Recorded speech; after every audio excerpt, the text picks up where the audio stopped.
Benvenuti in questo nuovo video. Oggi affrontiamo uno dei temi più caldi e dibattuti nel mondo del calcio, ossia l'illusione del salary cap in Europa. Quante volte, magari di fronte alle crisi finanziarie dei nostri club, abbiamo sentito dire che per salvare il sistema basterebbe copiare il modello degli sport americani come la NFL e l'NBA?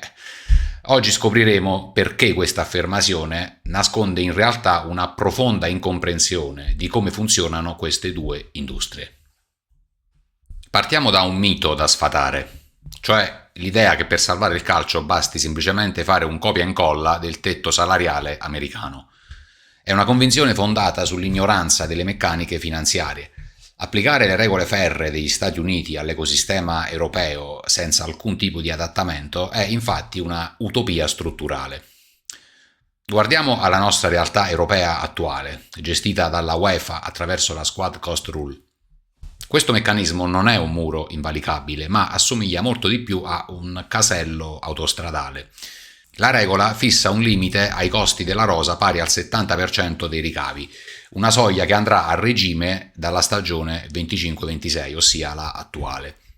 Tuttavia si tratta di un limite morbido. Chi sfora questa percentuale paga semplicemente una sanzione finanziaria proporzionale. Il risultato? Chi ha ampie disponibilità economiche chiaramente accetta questa multa come un normale costo operativo e prosegue indisturbato la sua corsa.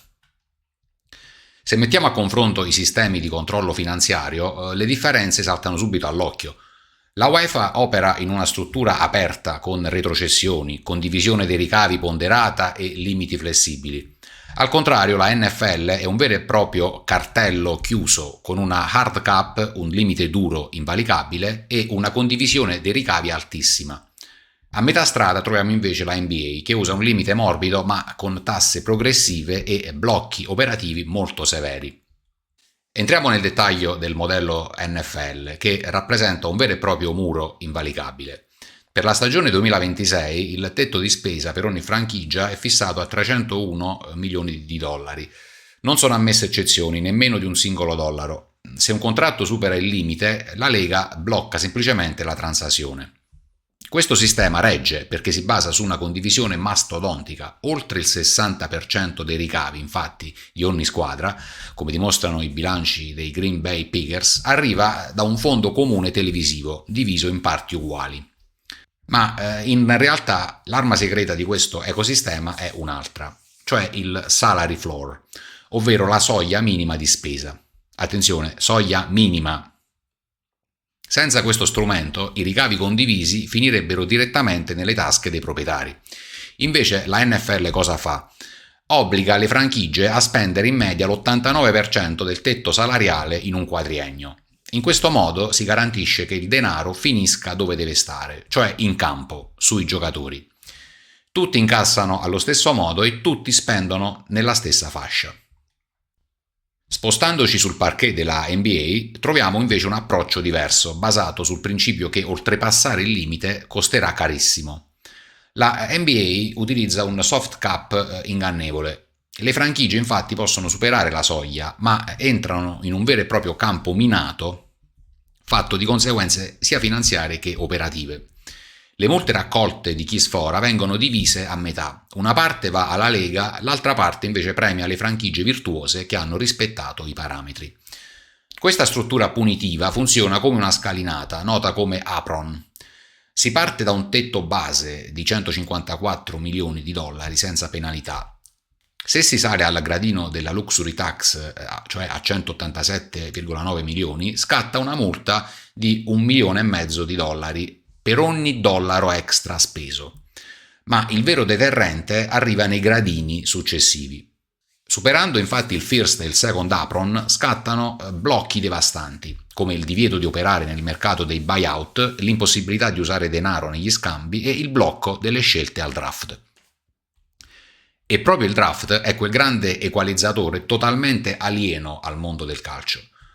Negli Stati Uniti, in un sistema ciclico, la squadra che arriva ultima in classifica ha il diritto di scegliere i migliori talenti universitari a costi fissi.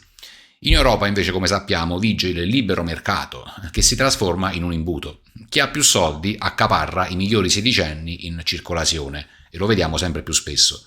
Quindi vince di più chi ha più soldi, incassa ancora di più e costruisce vantaggi strutturali che sono letteralmente incolmabili. Ecco perché il copia e incolla del modello americano è un'operazione letteralmente impossibile. Lo sport USA si regge su colonne precise: mercato del lavoro chiuso, un cartello di franchigie garantite e l'assoluta assenza di retrocessioni. Nel calcio, invece, se imponessimo un tetto stringente, avremmo l'immediata fuga di giocatori verso campionati senza vincoli, come l'Arabia Saudita, tanto per fare un esempio.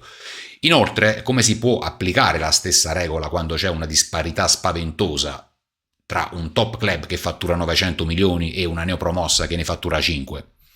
È una domanda legittima questa. Senza contare che il rischio sportivo estremo di una retrocessione fa crollare i ricavi, rendendo impossibile una programmazione fissa.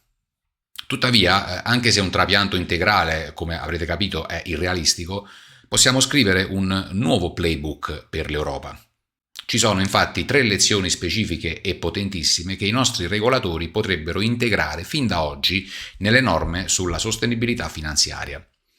La prima lezione è distruggere l'opacità per abbracciare una trasparenza radicale. In NBA ogni singolo contratto con tutti i relativi bonus e opzioni è pubblico in tempo reale. Le franchigie sanno esattamente quanto spendono i concorrenti. Nel calcio europeo invece, come sappiamo, vige la segretezza assoluta sugli stipendi. La stessa UEFA si ritrova spesso a combattere contro asimmetrie informative, causando purtroppo ritardi cronici nei procedimenti sanzionatori. La seconda lezione riguarda il morso, chiamiamolo così, della sanzione. Un tetto salariale funziona solo se violarlo non è un'opzione conveniente. La tassa di lusso dell'NBA, ad esempio, è calibrata per essere economicamente devastante. Al contrario, le attuali multe previste dalla squad cost rule della UEFA, pensiamo a quella che ha pagato di recente il Chelsea, sono così blande da permettere ai top club di considerarle come un semplice investimento, cioè un costo accettabile pur di continuare a vincere. La terza lezione è l'introduzione del salary floor, cioè la soglia minima di investimento. Questo è senza dubbio lo strumento americano più sottovalutato. Senza un obbligo di spesa minima per la rosa, i club europei possono incassare enormi proventi dai diritti TV, mantenendo monte ingaggi però bassi o quantomeno senza reinvestire tutti quei proventi all'interno dei monti salariali e quindi all'interno del costo rosa. Imporre un floor, quindi, significherebbe garantire che il denaro generato dalla redistribuzione vada ad arricchire lo spettacolo sportivo in campo e non soltanto i portafogli delle proprietà o magari determinati costi che non hanno nulla a che vedere con chi scende in campo. In definitiva, ci troviamo di fronte a 2 filosofie agli antipodi. Da una parte l'ingegneria centralizzata degli Stati Uniti, dall'altra parte invece il libero mercato europeo. L'Europa chiaramente non rinuncerà mai alla sua identità aperta e meritocratica, ma la squad cost rule e il tetto salariale sperimentale in via di introduzione in Serie C ci dimostrano una cosa importante. Dopo decenni di attesa e di dibattiti, la direzione per trovare un punto d'incontro è quantomeno finalmente tracciata.